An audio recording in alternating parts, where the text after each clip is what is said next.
Welcome to Running is Bullshit. I'm Amy. And I'm Stuart, and you're listening to the podcast that loves to hate running. This is episode 152, and this week we're talking about breaking the laws of physics, Reddit gold, and nice men simply trying to help. What's wrong with that? Goodness sake. It's triggering. Amy, kick us off. Okay, I've got something this week for what's annoying me this week. Kind of a mild annoyance. But you know those public rights of ways that seem to go through farms? I don't mean like farmland. I mean like through an actual farm. Through the farmyard. Yeah. So they always feel wrong, don't they? Yeah, and often I get the impression, I understand why, that the farmers often don't publicise the right of way. So, for instance, this morning, I was running along the trail, it was marked, got to a farm, and it was sort of pointing through the farmyard, and then all the signs stopped, because I'm assuming the farmer doesn't want the signs up on their land, and I totally understand that, and sort of wants to discourage people from using the right of way, because it's their farmland, and I get that. But I'm walking through it, and I'm literally walking through cattle sheds, like there's cattle like sheds either side of me, with all the cows looking at me. There's especially those ones where it's like the house is right there as well. Yeah, and, when like, you're right past there. the windows. Yeah, so I'm looking at the cows, yeah. and there's some baby cows, and I kind of want to go over and like stroke their heads, but I'm like, probably not. And then, probably not. yeah, and I the whole time I'm just like, is somebody in a flat cap going to come out and shoot me? Are they just going to shoot me? Because it just feels so wrong. And I even got to I got to another bit where I'm opening the gate that comes out the farm, and I look back to see if there's a sign on the gate of sort of, you know, of a footpath sign on a post or something. There was nothing, and the only thing that sort of told me that it was a public right of way was that the gate was super well maintained, if that makes sense. You know, it was like a nice gate. I'm assuming maybe the council fit it or something. Like, it was the gates you normally get on public rights of way. It was like a very nice gate, and that was the only thing that made me think it's probably okay that I walked through this person's backyard type thing. But yeah, it happens a lot, trail running in the UK. I don't know about other countries, but yeah, just walking through what seems to be a farmer's sort of garden almost, and then through their sheds and all that. Well, not through the sheds, but in between the sheds. It just feels a bit wrong. I'm okay with it because I know there's a path through. I've checked them out. I know there's a path. I just want to make sure I'm not doing anything wrong. I don't want to make sure I've gone the wrong way. I don't want to go. Yeah, I don't want to go into the wrong part of the farmyard and upset anything. And I'm just always a bit nervous someone's going to shout. So if you do see anyone, you're like, morning, hi there. Just be extra nice. Yes, yeah. Just to make sure I'm one of the good ones. It's okay. I'm fine. I'm not going to bother your sheep or your cows or anything like that. I did have OS maps on my phone, and I was sort of, because I hadn't planned the route completely, I just knew roughly where it was going. And like I said, I was following like a not only a public footpath, but like a walk by Vale of Glamorgan Council, one of their walks, their trails. So it was like a proper walk. But yeah, I was literally trying to open OS Maps because I wanted to see how to pass through this farm, and it wasn't loading because there was no signal. I'm like, well, I'm just going to take the most direct route and hope for the best. But that's fine. Who knows? Yeah.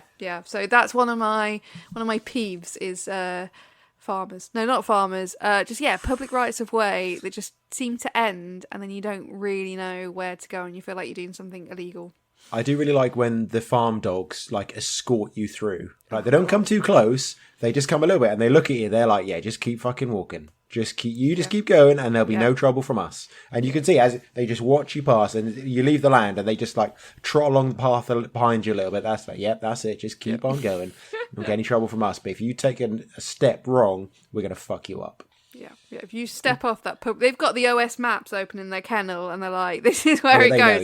If anyone steps off the right of way, we're going for them. Yeah, and that's their job, and they do it well. But I just love when they just give you that look. Oh, nice dogs, and they're like, "No, we ain't nice dogs. We're farm dogs." I ain't a pet. I'm not a pet. Yeah, this is my place of work. I live on a hay bale, and I eat mud. I'm not here to fuck around. No. Speaking of not fucking around, we had a message about the last episode, which is a fantastic point I cannot believe we didn't spot at the time. Devon Weaning pointed out how, in the last episode, Amy said, "I'd never shove someone out of the way." Then also pointed out Amy's catchphrase, frankly, from I think maybe even the first year of this podcast, of "I'd shoulder check a bitch," which is you were quite famous for when we want to put a t-shirt on one point. He says he loves to see the personal growth over the years. Yeah, I mean, is this a less violent Amy? It is, and more. Or this more just of that you just forgot later. completely, and you just got a bit angry. Well. I think it's more the runner on runner violence will not be tolerated. Runner on pedestrian violence, Oh yeah, that's fine. that's That's fine. Yeah, That's okay, fine. yeah, I get that. We can be violent against the civvies, that's absolutely fine. And also the context is when people are walking sort of 3-4 abreast and not moving out the way. Yeah, I mean, pedestrians are barely even people, are they? So Yeah, and it doesn't. That's fine. Yeah, it's self-defense, because if they don't move out the way, I'm going to go into them. So I've got to physically move them out the way to prevent myself becoming harmed. It's they are self-defense. bitches that will get checked by your shoulder. Yeah. But also, I understand. I'm mellowing out. I'm understanding. I'm being more calm. I'm on the CBD drinks, all that sort of thing. I'm just more chilled out in general. Yeah, growth. Was that enforced upon you? Not by the kind law. Of court order? No. You have to chill Amy the fuck out. No, just society, really. Societal pressures to not behave the way I was behaving. Yeah. Okay, well, that's good to hear. Thank you. Talking about chilling out, I guess. Oh, segues are good this time. Ooh. We've partnered with Bird and Blend Tea, which means we'll tell you what tea we're drinking. And if you like the sound of that, you go to runningasbs.com/tea, click on the links and buy some tea if you want. Stuart, what are you drinking this week? We got our Easter teas in, and I've just had my hot cross bun rooibos tea. It was okay. It was fine. It was basically just like a spicy rooibos. I wasn't really getting hot cross bun specific from it, but it was just your kind of generic spicy rooibos tea. If you like those things, you'll probably like this. I didn't have it with milk. Perhaps I'll have it with milk next time. See how it goes. How about you? Nice. Oh, I've been waiting to talk about this one. The bunny hop tea. So yeah, I also had my tea delivery, and to be honest, I had 3 teas delivered. I won't tell you what they all are because I'll sort of there'll be a different one each week for the next few episodes. But I haven't really drank the other 2 because I've been drinking this bunny hop tea. It's bloody amazing. It's so nice. I don't even know what it tastes like. I don't know what bunny hop is. I don't really know what it tastes like. All I know is that there's massive marshmallows in it. It's nice. Lovely. It's kind of chocolatey, marshmallowy. The marshmallows are vegan, if that's what you know. So yeah, it's just really nice. It's a black tea, but it is sweet, but not too sweet. And that's all I can say. I can't really describe it. It's kind of cakey. It kind of tastes a bit if you've had Red Velvet from Bird and Blend, it's very similar because it uses beetroot to colour. It doesn't taste like beetroot. Don't worry about that. But it uses that to colour it, and it's that chocolatiness and sweetness that it's very similar to Red Velvet if you've had that. Yeah, I'm going to have to buy one of the bigger bags, tins, whatever, because I'm going through it so quickly. It's so nice. So yeah, definitely recommend that one. Nice. And if you don't take our word for it, take the word for Mark Willis, who got some for free. So I guess you can't also really entirely trust him. But he says, "Hi, Amy Stewart and the Hounds. The bacon maple tea is fantastic, really great in my work mug. I will be buying some." So he's got given some for free, and he's going to buy some afterwards. So that must be a good thing. Yes, yeah. Let's get into this week's bullshit. Amy, what have you been up to? Well, we were talking about personal growth earlier. And long-time listeners will know that I have a bit of a thing with sheep. Not that sort of thing. That didn't sound right. Like a vendetta. Not vendetta. Yeah. Okay, let's just... Okay. I have argued on this podcast that I can fight a sheep and win if needed, okay? No, you have said you could punch a sheep and knock it out. This is what you have said on record. Yeah, okay. To which I just sigh and shake my head these days. No, people take that as being violent. This is adding to this sort of characterization of me as violent. But again, that was always in self-defense and me saying I am scared of horses, I am scared of cows because I know I'm not silly. I know that I couldn't win against a horse or a cow. They would flatten me.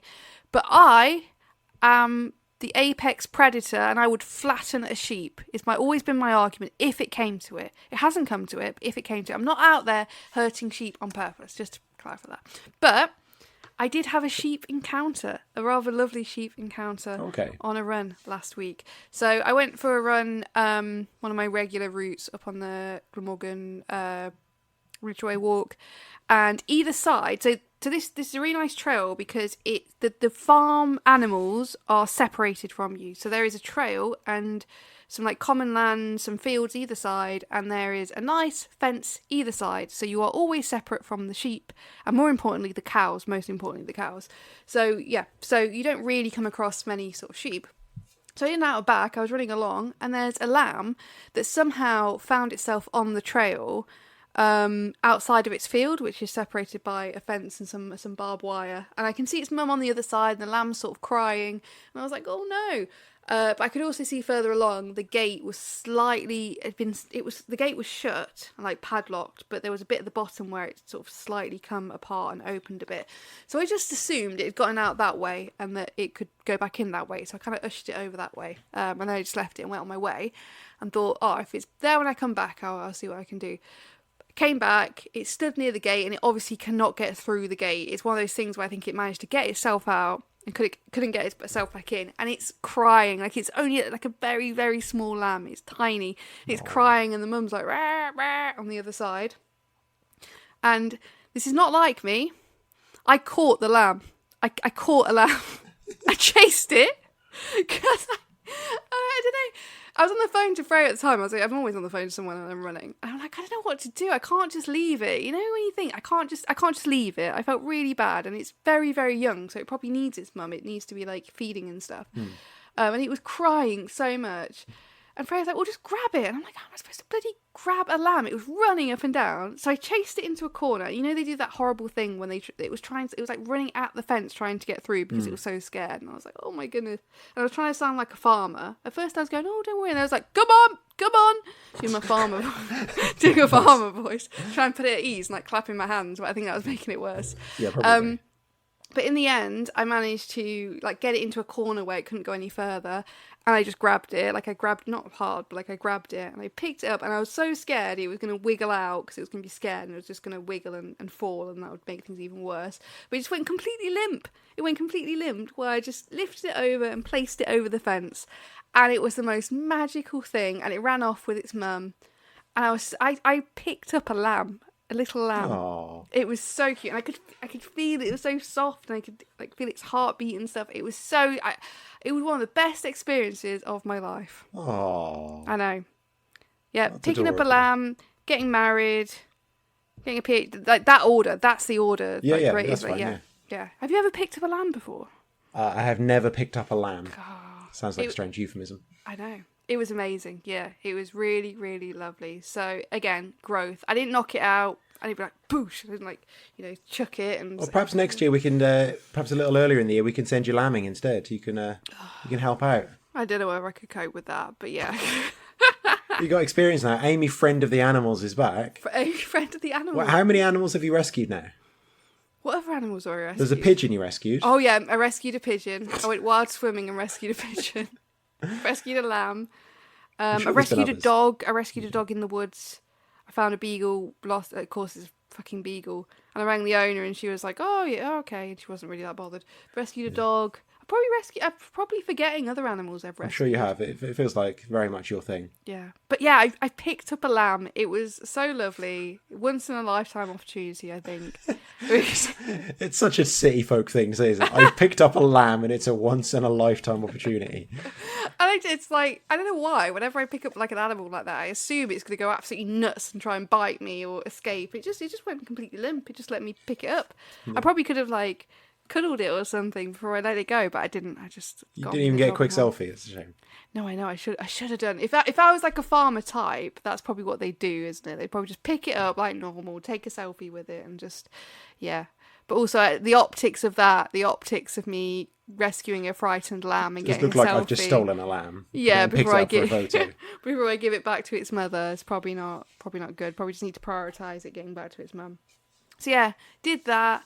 That was lovely. That was a really nice run. I was so happy after that. I did get a picture of the lamb as it was sort of running off as well, and yeah, that was lovely. I went for a run this morning, really nice run down at Ogmore by Sea, so on the coast, on the Wales coast path. Really, really nice. I did that thing where I tried to make it I did succeed in making it into a circular route without much planning. That's sort of where I went through the farm. Did manage to get lost in 2 fields. Excellent, well done. You know when you get lost in a field? I think it's mostly just you that does that. No, That you is do. one of your specialities. But it's one of those things where, again, the arrows were pointing in a certain direction, so I just followed it. You know, you walk right around the edge of the field, and then you realise there's no gate out of here or no public gate, so you've got to walk right round the back, right back to where you came from. Then I went into another wrong field. It's on my Strava. It's like sort of a Looking at it now, amazing. Yeah. Yeah. And the whole time I could hear gunshots. There are obviously people out shooting. So the whole time I can hear these gunshots echoing around me. That part of the Vale of Glamorgan's pretty rough. So you do get that quite a lot this time of year. Now it's getting hot. People get angry. Arguments break out. Yeah. Gang warfare. But otherwise it was very nice. It was very pleasant. Saw lots of lambs there as well. None needed rescuing. I bet you were bang up for it then, weren't you? You were like looking ready. out for something to rescue. I knew the situation. I wanted to sort of go and grab some more, but I thought no, don't grab any more lambs. Just leave them be. Unless you absolutely have to. Exactly. Okay.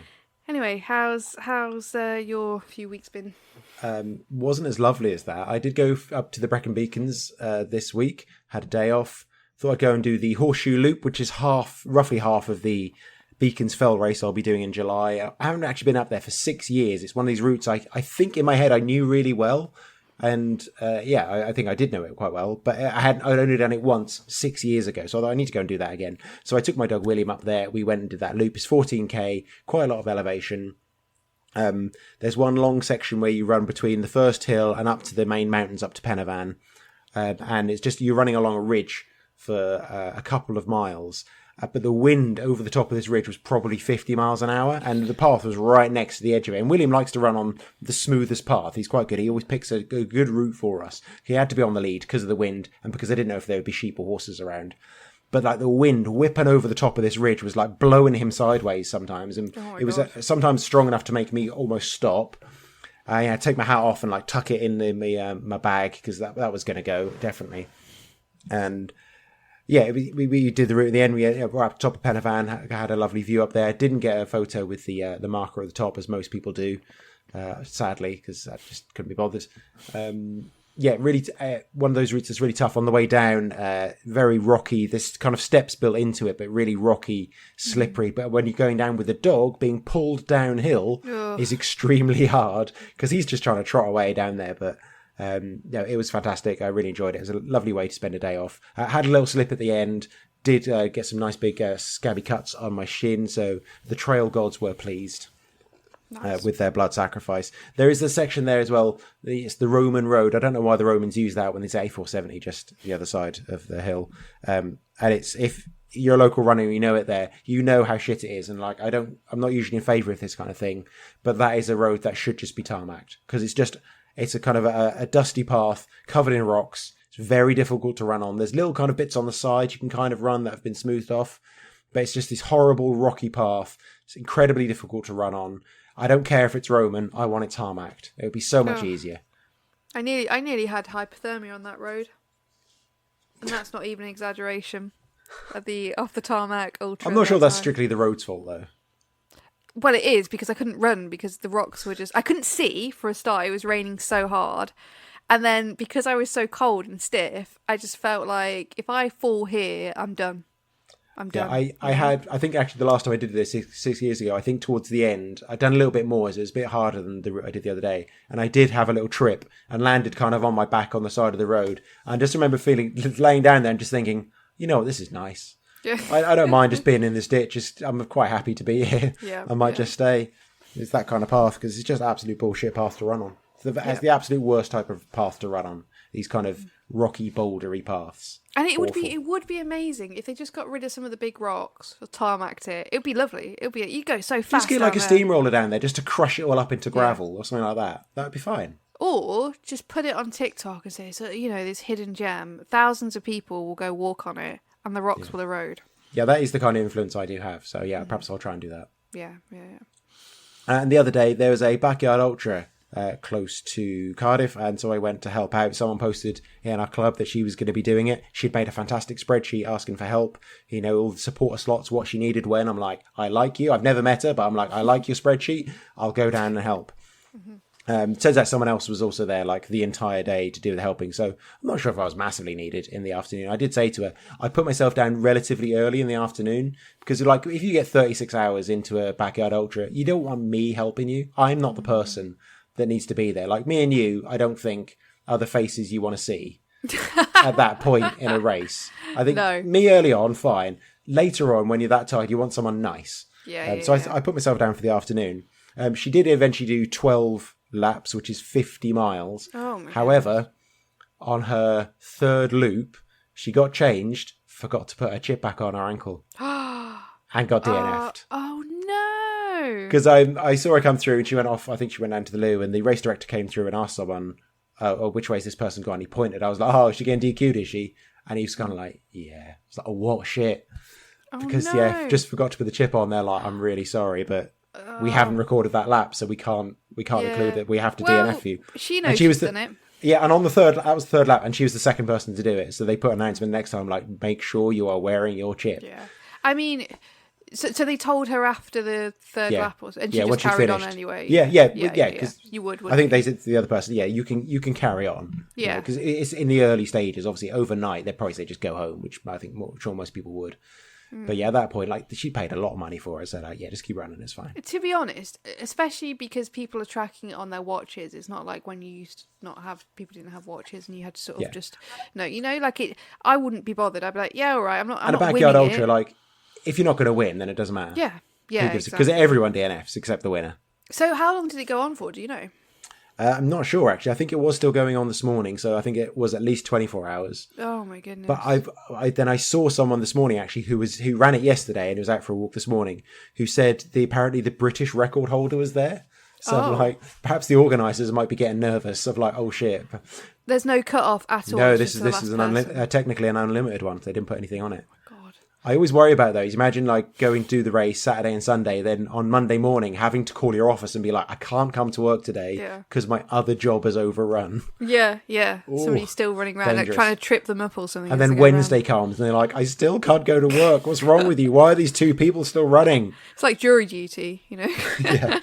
I'm sure you can claim it the same way. Yeah. That's crazy. God. So it must be, because if the British record holder's there, then... It's Cosmiston, isn't it? It's Cosmiston Lakes, so it must be quite a nice course. Like it must be. It's not super hilly there. Yeah, I was told it was a nice course. It was a nice course. It wasn't too. They could have put a load of stupid hills in it, but they didn't. Yeah, it was a really nice course, and it was a beautiful day. It's really sunny. Mm-hmm. Yeah, I need to get faster before I do something like that. I'd be out the first time. I'd be like dilly dally and taking pictures. Like 4 miles in an hour? Are you mad? Yeah, I ain't got time for that. Other than that, just the normal kind of park run, long run, normal kind of boring run of things that runners do. Yay! If you want to support us continuing to do boring things, you can go to patreon.com/runningsbullshit. Donate money every month. No one knew this month. Thank you very much. Here's everyone that donated to us this month. This is the point where you can stop fast forwarding. We're back.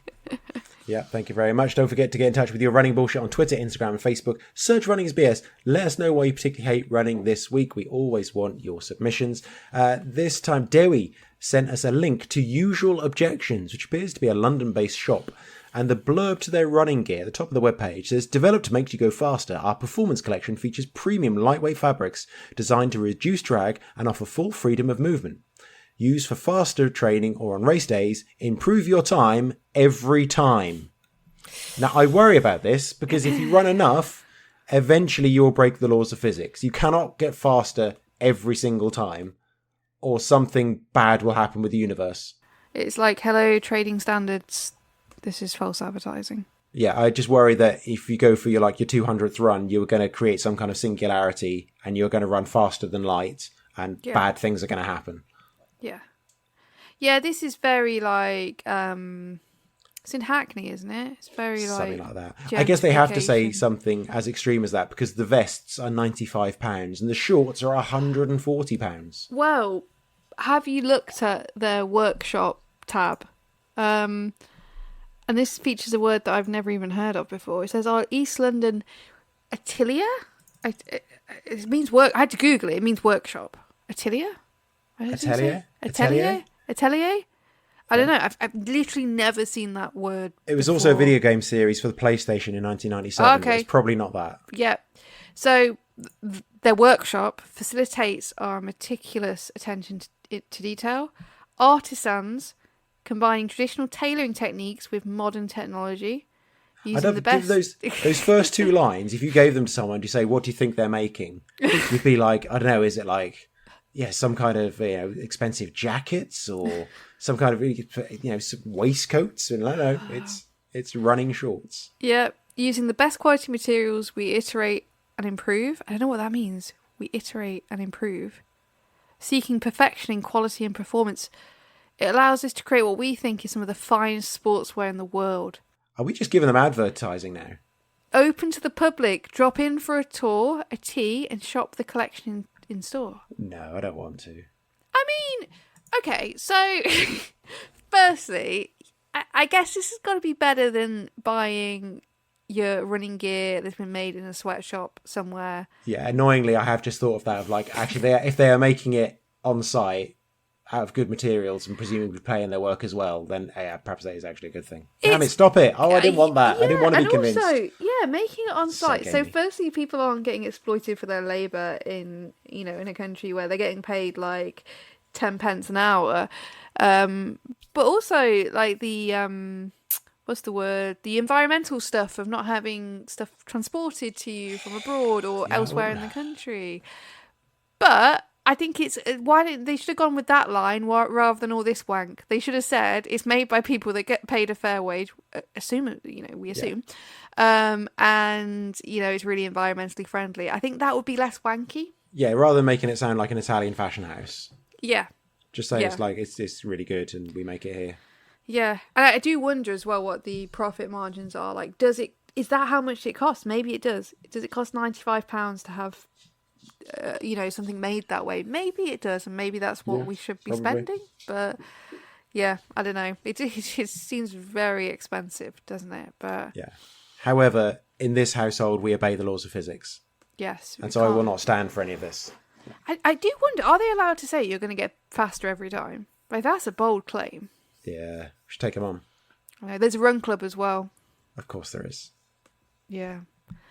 Ugh. London. I hope they're not listening. I'd feel really bad. I think we've said quite nice things about it in the end, compared to how we talk about most people. Yeah. Vicky Cousins has also been in touch and says she's also making some tank tops for £9. No. She says, listening to this whilst recovering from a 16-mile trail race yesterday, which had some BS elements. Excellent. Yeah. It was a tough course, had a tight cut-off, and the rain meant the views were non-existent. The marshals weren't overly friendly with comments like, "Did you go out too hard in the first half?" Oh,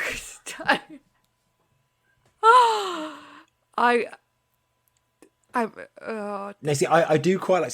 It depends on the marshals and depends on the race and the runner. Some people can get away with that kind of banter. I do quite like sometimes when a marshal is a bit rude to you in a funny way. You've got to have the personality for it, though. Yeah, some people have got it and some people haven't. Like, I try it and I don't think I get away with it sometimes. Some people can just naturally take the piss and you just laugh at them. But but also they need to know who to direct it at, because some people are not in the mood for that kind of shit. Yeah, and some people are absolutely fine. That's so funny because it's so awful. Fancy a marshal saying that. It's risky. That's awful. And she also said, "I'm a short split, 13 miles in, which meant thigh chafing. Ouch! Oh God." She also said, went to go in the hall at the end to use the toilets and got the biggest glare ever from someone who just swept the floor. Yes, I'm not clean. I've just done 16 miles across country, but also, yes, I'm going to use your toilets provided for us. I have cleaned my shoes as much as possible.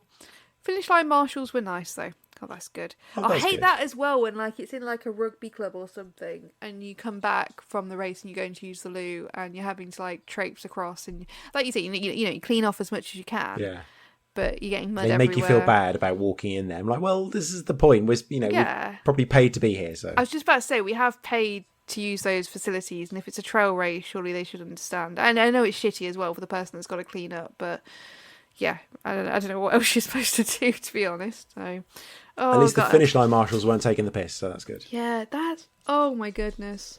Depending on what sort of mood I was in, I'd either cry or I'd shoulder check a bitch. Yeah, you probably would. Yeah. Yeah, well, don't get me started. That's awful. That's awful. If they were really rude, I'm in my era now of complaining to the manager. I'd email the race company and say, your marshals need some training in how not to be a dick. Some empathetic training. Yeah, that's awful. Next up, we've got a lovely bit of Reddit gold here. It feels like I really should pay more attention to try and get some of these things in, because there's some amazing stuff on there. This is from the subreddit Am I Overreacting? And someone asked, am I overreacting? My husband was supposedly training for an ultra, but I think he was cheating on me and I want to confront him. Ooh, juicy stuff. The explanation is this. My husband has been training for a 50-kilometre ultramarathon for the past year. Basically, he's gone for several hours every Saturday doing his long run, in quotes. Well, his big race was last weekend and he finished towards the back. I don't mean like a little slower than the average finishers. He was seriously one of the last people to finish. I don't see how this is possible if he was actually training like he claimed to have been. Am I wrong to confront him about cheating? The top comment is, leave my dude alone. He ain't cheating, he just slow. I just love that's the reaction of like, she's seen him come in last and been like, well, he can't have been training. It's so funny. I mean, beautiful. if that's the logic, then yeah, I think Fredo wants to divorce me, because like, I've obviously been cheating for years and years and years.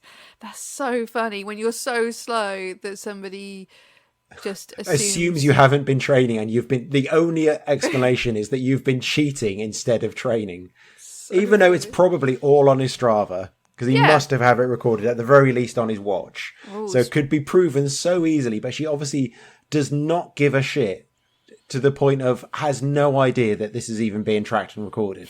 It doesn't even occur to her that the evidence is all there, because she's such a non-runner. She just it doesn't even occur to her. Love it. I mean, if you wanted to be really serious about it, you could get a Strava jockey to do your runs for you. Could have been doing that the whole time. Cheated. Yeah.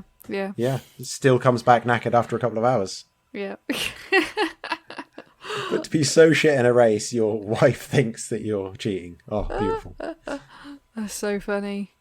Ash has also been in touch and said, love the most recent episode and can completely relate to other people's routes being bullshit. Recently went out into the Brecon Beacons and for some reason the route wanted to take me down an A road in rush hour and I almost ended up on the motorway. Don't go that way. Oh my goodness, that is the thing, isn't it? It's always dicey. It's always dicey using someone else's route. And also, where did you get the route from? Because I find some websites are better than others, or was it actually a person on Strava? A random route is sometimes not the best.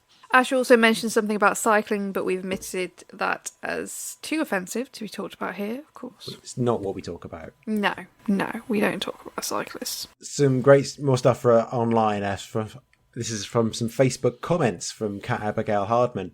This is on, I think it's Ailish McColgan's Facebook page, which just seems like a bad move already, doesn't it, for her to even have a Facebook page.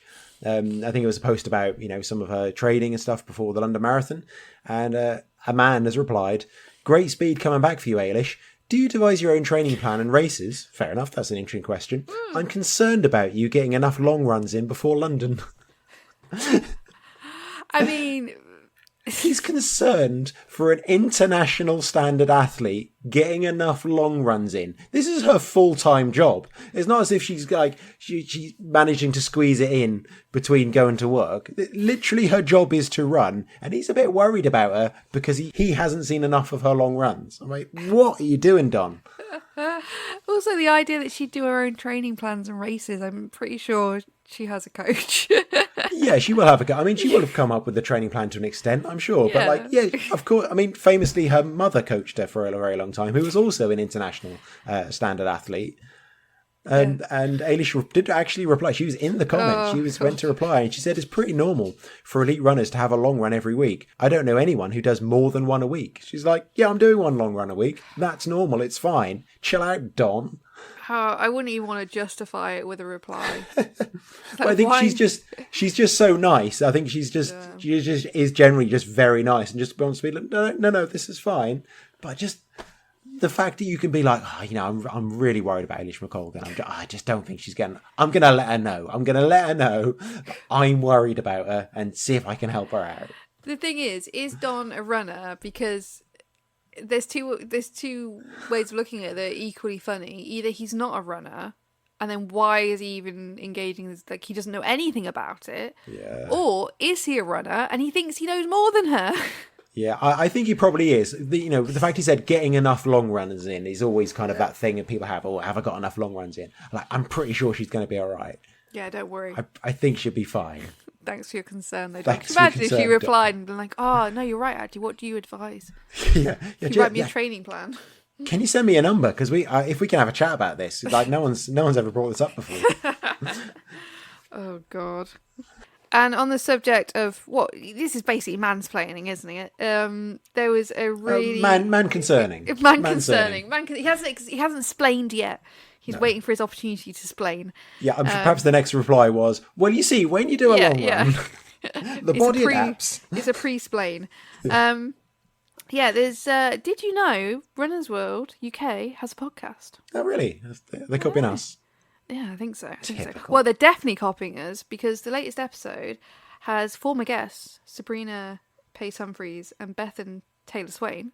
So, I'm pretty sure we are the only podcast they've ever appeared on. So I think they are just directly copying us. Yeah, exactly. But it was really good. It was on Mansplaining. It's called Mansplaining on the Run. So both Sabrina and Bethan are talking about this idea of mansplaining. And it was a really nice, nuanced approach to it as well. Because it wasn't sort of like, we hate men, It was just sort of explaining mansplaining. And also explaining how, women can mansplain, but it doesn't hold the same amount of power as when men do it. So it was really, I won't say more because it was a really, really nice listen. And also, did you hear about Sabrina doing a race in the Alps? And she slipped down something, and she was yelling and yelling, and she said about 5 men just passed her. And she's like screaming. I think she mentioned it briefly on this podcast, but I did see on her social media, I think there's a blog post somewhere that I do need to properly read. But yeah, apparently she was screaming and these men just ran past her. Like a race is a race. Yeah. But she was talking about this sort of the way that society sort of teaches women to care more and be carers and caring compared to men who are often socialised to be slightly less empathetic. So, that's what she was talking about. It was really interesting. But yeah, it sounded absolutely horrific. But it made me laugh as well. So this episode on mansplaining, I do recommend having a listening. It's really good. So when I looked, when it was first published, there was just one comment, and it was from somebody called James, so a man. And he said, "Pointless episode, falling asleep face." Pointless episode. And then Gary, so I haven't seen this one yet, I've just noticed this. Gary, a day ago, said, "Mansplaining," in quotations, "is such a divisive and toxic phrase to use. Running is for all and the same as all sports. It's inclusive, but these stupid labels make me way less reluctant to speak up or to join conversations." And I'm like, bro, make him less reluctant to speak up. Yeah, I think he means more reluctant to speak up. Well, good. Yeah, I was just about to say. We want you to be more reluctant to speak up because you don't always need to, Gary. Yeah. And Gary, you probably, if it's made you feel like that, it's done its job. It's like, Gary, just mansplaining. That made me laugh. Wow. So yeah, but it's a really, really good episode. So I do recommend having a listen to that as well after you've listened to this podcast, obviously. Yeah, I don't think anyone's going to stop in the middle of this and just abandon it completely. That'd be weird. Yeah. For a better podcast that's better produced, asks more interesting questions and engages blah, in blah, blah, blah, blah. like proper discussion. All right, show your face. We also had a long message here from an anonymous listener. That's always fun. They say, "Hey, super late to the game, I know, but I found your podcast today and it is fab. Raw, unfiltered truth about the running world." Oh, we should put that on it. If we advertised in any way, that is something I would put on it, but I cannot be bothered. Ironically, no bullshit. A little bit of background story. I'm a larger lady. She explained, "I like a few extra treats kind of large, not remove the living room window to get out of the house kind of large. Thank you for clearing that up. I am ADHD, which is autism and ADHD, and found myself in a downward spiral of anxiety and comfort eating, but I managed to drag my fat ass off the sofa and started the dreaded couch to 5k last year. I need to do it for my health, but I was also desperate to set a good example for my kids. I'm still running now, couple of stone lighter, definitely healthier, and just completed my first half marathon event on Sunday. Yep, it took me a long 3 hours, but I did it. Yes, love all of that. Even better now, we have got 7 points of bullshit that we're getting here. First of all, run t-shirts at the end of the event being too small. Well done for running this race. Here's your medal and your skin-tight t-shirt to smash your dopamine to pieces. Some of them only go up to a size 14. Fat girls run too. Yep.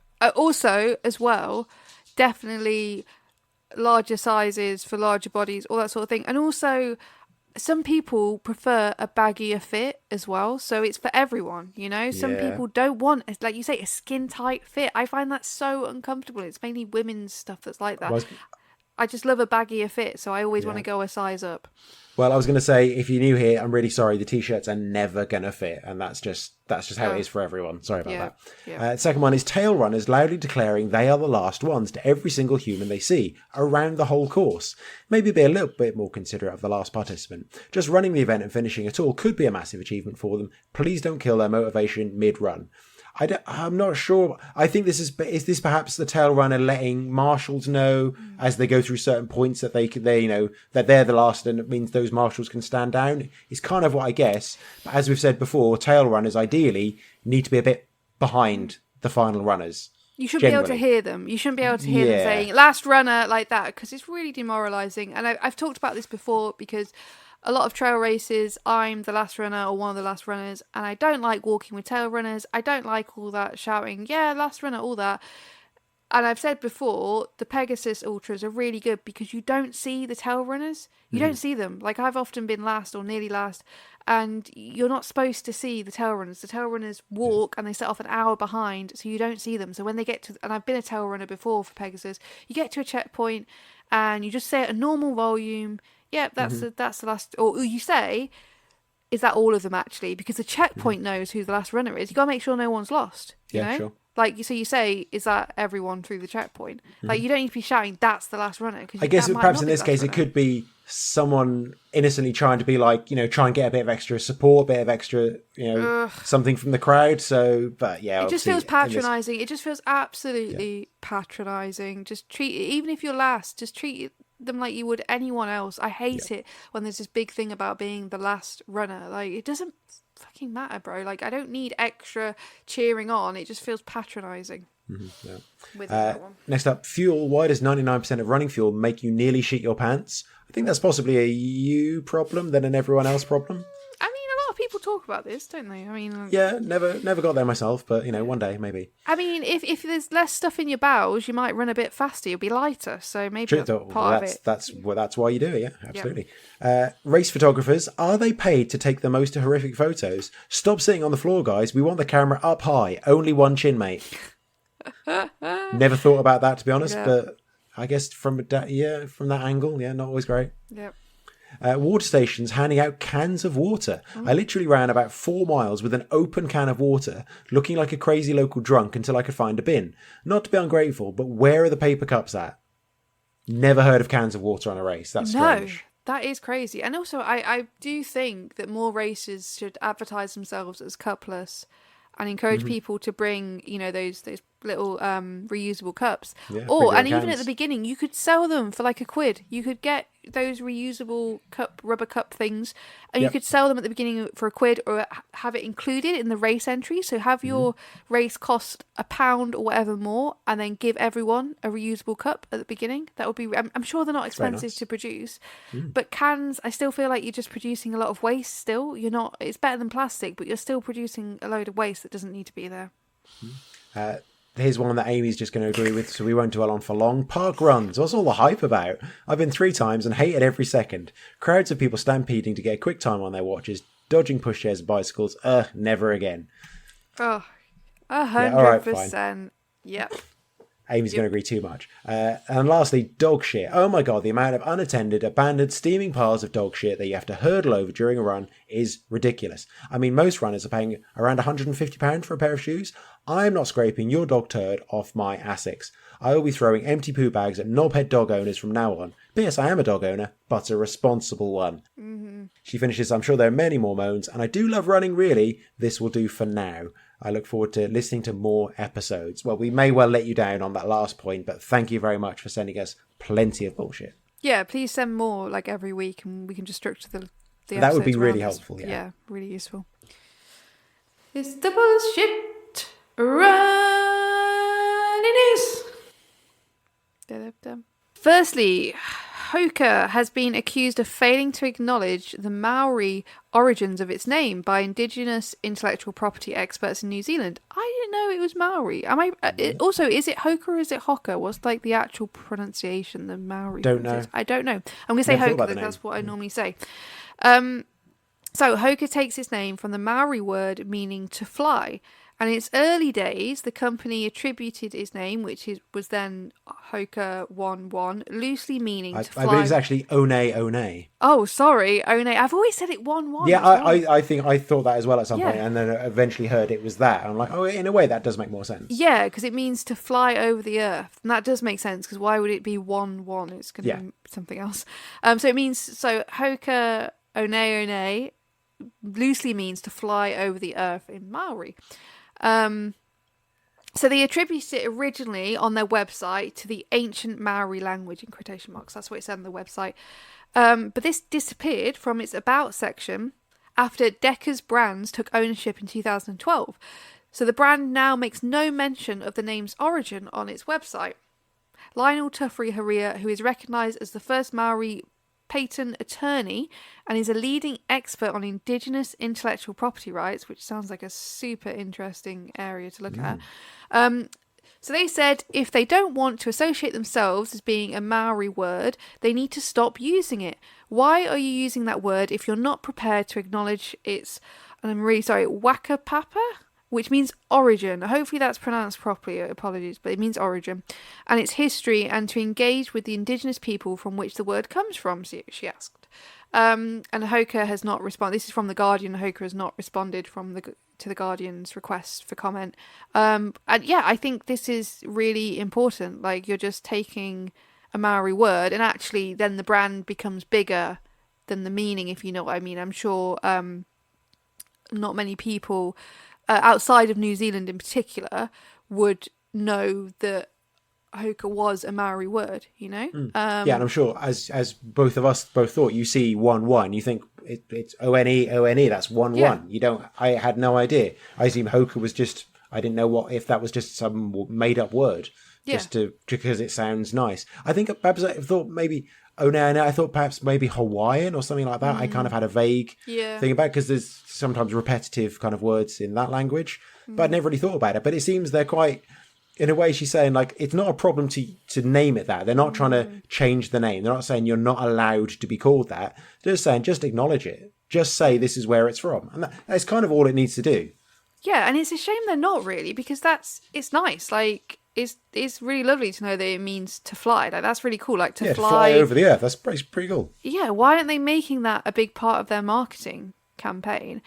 Yeah, and that must feel really shit as well for sort of, you know, you think of like minority languages like Welsh in Wales, and if somebody was to come over and just take a word from Welsh that had this particular meaning, but then remove it from that meaning, and that word became bigger to make than it the so meaning. large, everyone forgets that's where it's from. Exactly. It's a kick in the teeth when it's it's not only a minority language, but it's like an oppressed language, isn't it? It's sort of a culture that's been taken away from people by colonizers, basically. So it's like a form of colonization, isn't it? To take a word out of its original sort of cultural backdrop and just use it to sell shoes. So yeah, I think this is a really good point. I think, and it's like I said, I think they're shooting themselves in the foot, pardon the pun about running shoes, to not actually draw on that background and that meaning, because it's a really nice meaning. It's a cool meaning. Yeah. Next story. Distance runner Ben Connor says he's declined to race for Great Britain at the European Road Running Championships after being asked to pay to compete.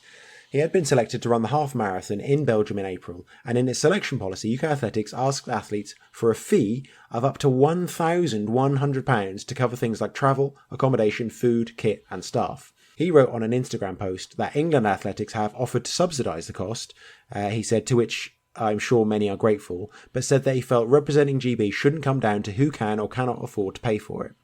His quote, "Coming from a working class background, I don't like the potential precedent being set where people, especially junior athletes of the future, don't have the same development or competition opportunities because of finances.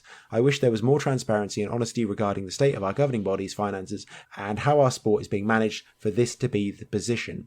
There was talk of subsidy there, and I think the expected fee he would have to pay is around £200 or £300, which isn't much compared to £1,100, but it's still £200 or £300. And if a runner in this situation is not going to be a professional runner, if he's a complete amateur runner, even a semi-pro, probably hasn't got £300 to throw around to be able to run for Great Britain, which should be the biggest honour. It's basically it's the biggest thing you can do as a runner is to put on your national kit.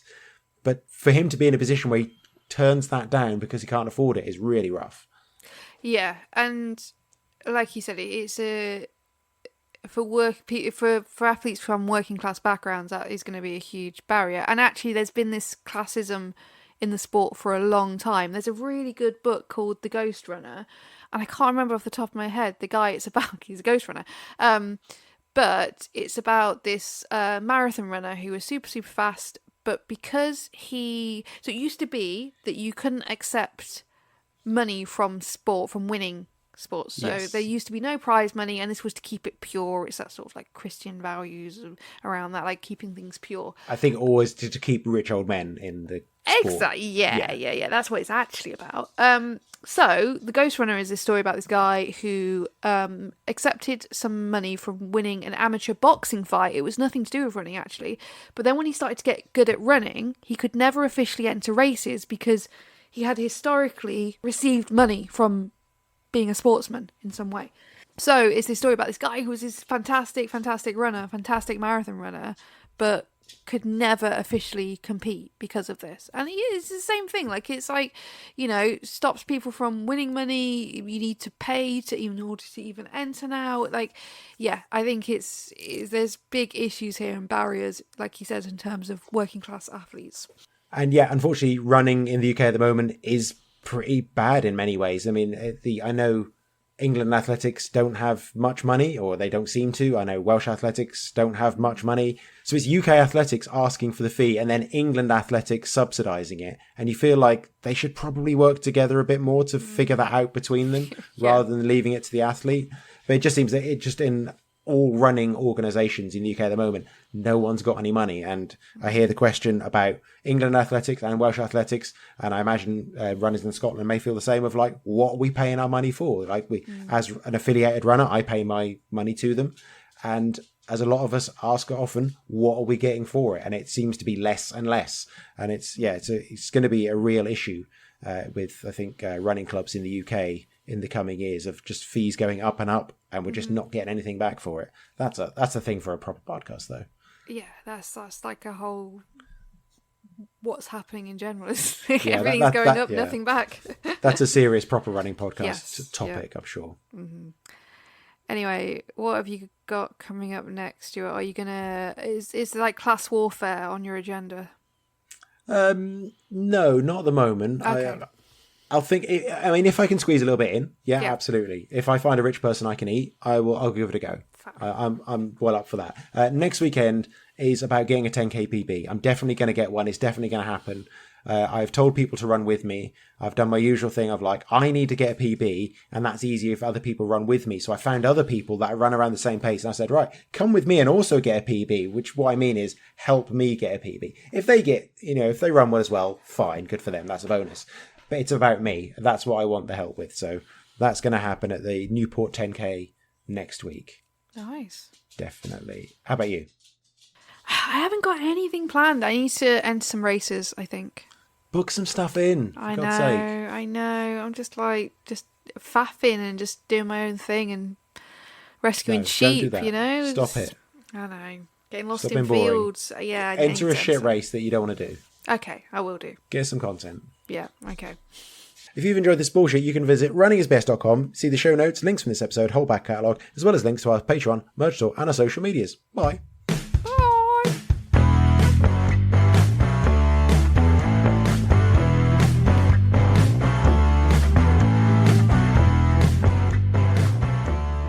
I picked up a lamb